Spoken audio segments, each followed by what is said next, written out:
Oke, baik. Assalamualaikum warahmatullahi wabarakatuh. Izin memperkenalkan diri, saya Ferry Maulidin dengan NIM 22103120115. Di sini saya akan mempresentasikan seminar proposal dengan judul Perencanaan Strategi Pemasaran melalui Analisis SWOT dan AHP untuk meningkatkan daya saing dan profit pada PT XYZ. Pada daftar isi, lanjut pada latar belakang, industri manufaktur merupakan sektor strategis yang berpengaruh terhadap PDB. PDB ini adalah barang dan jasa yang dihasilkan oleh suatu negara pada periode tertentu. Mempersingkat waktu, lanjut di sini ada data yang diambil dari annual report dari tahun 2019 sampai 2023 terjadinya fluktuasi peningkatan dan penurunan pendapatan.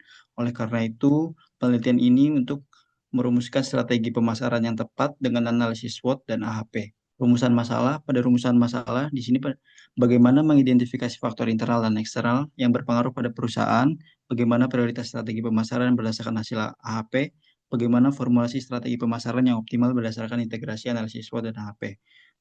Tujuan penelitian tentu saja untuk mengidentifikasi dan menganalisis faktor internal dan eksternal pada perusahaan menggunakan analisis SWOT, menentukan strategi pemasaran menggunakan metode AHP, merumuskan strategi pemasaran yang optimal dari hasil integrasi SWOT dan AHP. Selanjutnya pada ruang lingkup, pada penelitian kali ini adalah objek utamanya pada PT XYZ sebagai perusahaan manufaktur yang bergerak dalam industri tertentu dan metode analisis digunakan adalah metode pertama marketing mix yang mana akan untuk digunakan pada analisis SWOT, selanjutnya pada pembobotan, yaitu dengan AHP untuk menentukan prioritas strategi pemasaran yang paling optimal pada perusahaan itu sendiri. Dan data penelitian ini ada data primer dan data sekunder.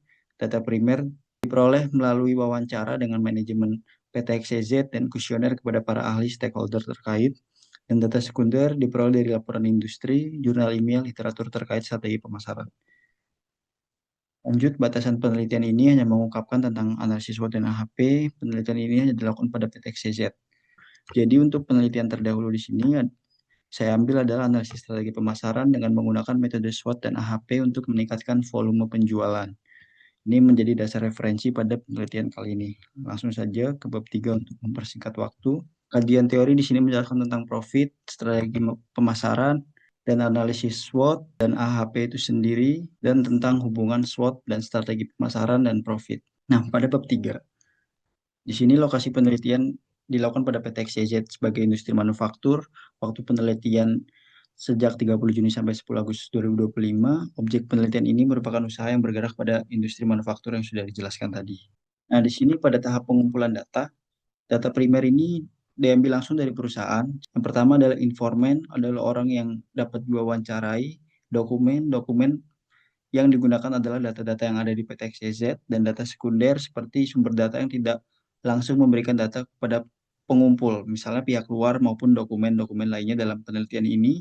Data sekunder diperoleh peneliti dari buku juga studi penelitian terdahulu yang membahas tentang analisis SWOT dan pemasaran itu sendiri. Teknik pengumpulan data selanjutnya adalah wawancara, observasi, dan dokumentasi sebagian besar yang berbentuk surat, catatan harian, arsip foto, dan hasil rapat jurnal. Lanjut, teknik pengolahan data di sini ada reduksi. Reduksi ini gunanya untuk menyaring informasi penting untuk memudahkan analisis. Dalam penelitian ini, peneliti merangkum data sejak awal hingga akhir pengumpulannya, khususnya berkaitan dengan SWOT dan strategi pemasaran. Penyajian data ini akan melakukan penyajian data dengan cara menyusun data yang relevan untuk memperoleh informasi untuk menyelesaikan permasalahan pada dalam penelitian ini. Selanjutnya penarikan kesimpulan, yaitu tahap akhir dari penelitian untuk menarik kesimpulan dari data yang diperoleh sebagai hasil penelitian yang sesuai dengan rumusan masalah pada penelitian kali ini. Ini adalah flowchart penelitian pertama sebelum direvisi. Setelah direvisi, hasilnya seperti ini. Jadi, tahap pertama ada mulai studi lapangan, studi literatur, identifikasi masalah, perumusan masalah, penjelasan ruang lingkup, pengumpulan data dibagi menjadi dua, data internal dan data eksternal, untuk menentukan matriks IA, selanjutnya untuk menentukan strategi menggunakan matriks SWOT, dan selanjutnya menentukan strategi menggunakan AHP, analisis, dan pembahasan selanjutnya kesimpulan pada penelitian ini. Berikut adalah contoh kuesioner yang akan disebar pada perusahaan dengan beberapa pertanyaan dibagi menjadi 4. Yang pertama ada faktor internal, yaitu kekuatan dan kelemahan. Selanjutnya pada faktor eksternal di sini ada peluang dan ancaman yang akan menjadikan patokan untuk pengisian kuesioner tersebut. Selanjutnya daftar pustaka, di sini saya mengambil daftar pustaka yang berkaitan. Mungkin sekian presentasi dari saya, kurang lebihnya mohon maaf. Wabillahi taufiq walhidayah. Wassalamualaikum warahmatullahi wabarakatuh.